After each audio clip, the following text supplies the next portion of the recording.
kindergarten last time, we made landscapes and we talked about making different kinds of trees for different kinds of places.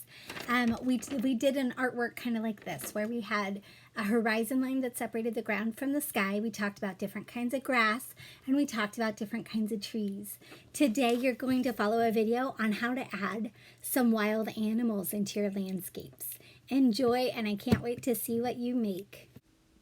Here's my African savanna landscape, and I'm ready to add my animals. Let's start with a zebra. So I'm going to start by drawing the head, which is kind of like an oval. I made it a little bit pointier for the nose, and then I'm going to start adding the neck. The neck is like a rectangle coming off of it. Here's his body, which is like an oval. Don't worry about all the extra lines. We'll fix that later. Oops, those ears are too big. Let's make smaller ears for our zebra. And now I've got the mane on it. Right now he's looking a lot like a horse. Let's get our legs. Remember, legs are rectangles. They are not sticks. Our zebra has some nice cute legs, a nice long tail.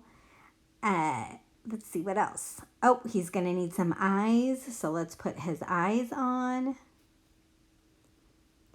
And maybe a little nose there.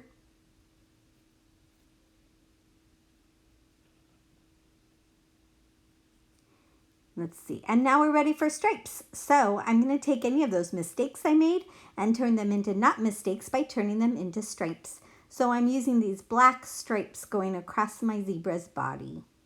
You can make them however you want to.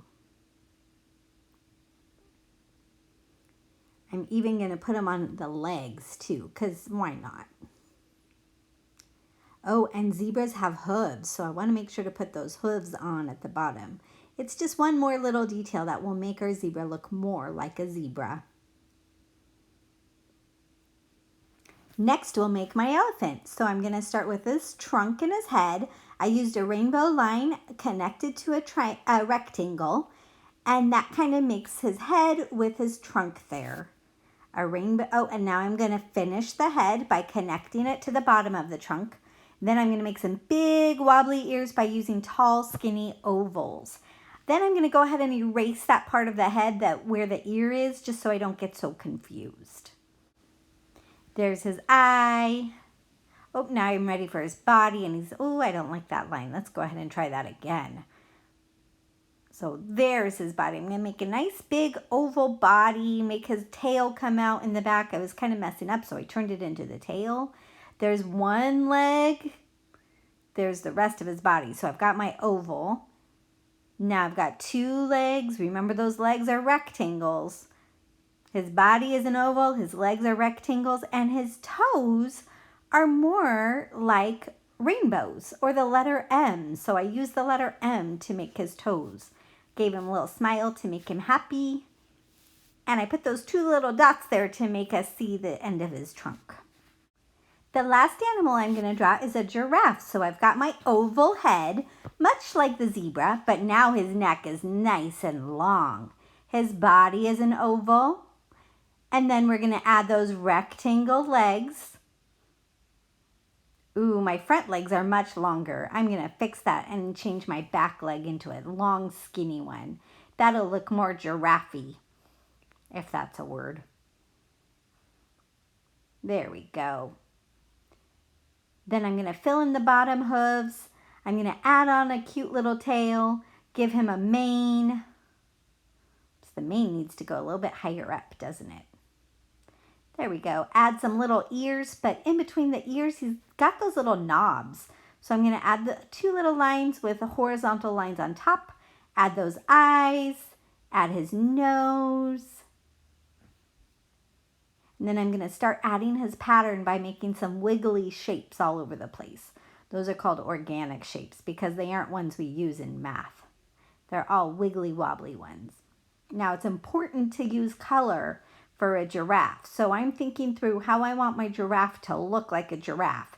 So I'm very careful about the color choice. I'm going to choose a yellowish orange for most of his body and get those legs the same color, get his head the same color. Oop. And then I also really want to think about his pattern what color brown I'm going to use for that. So I've got a nice strong brown to make the pattern of my giraffe. And I'm going to go ahead and let you finish coloring that giraffe yourself, and I'm going to color mine, and we'll see what they look like at the end. So now I'm back to my savanna landscape. I've got a nice clean horizon line that separates the ground from the sky. Please remember that the horizon line should touch both sides of the paper. If it doesn't touch both sides of the paper, then it gets confusing.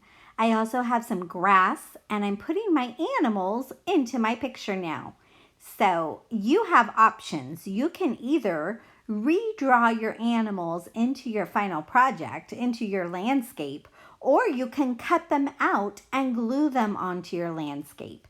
Remember last week that was our landscape drawing where we were drawing places where animals could live, and this week we are putting the animals into those places. So I've been thinking about how I'm going to put my animals and make it an interesting picture. So you need to do the same thing. Remember that yours does not have to be an African savanna like mine. It could be the mountains with bears and wolves and mountain lions.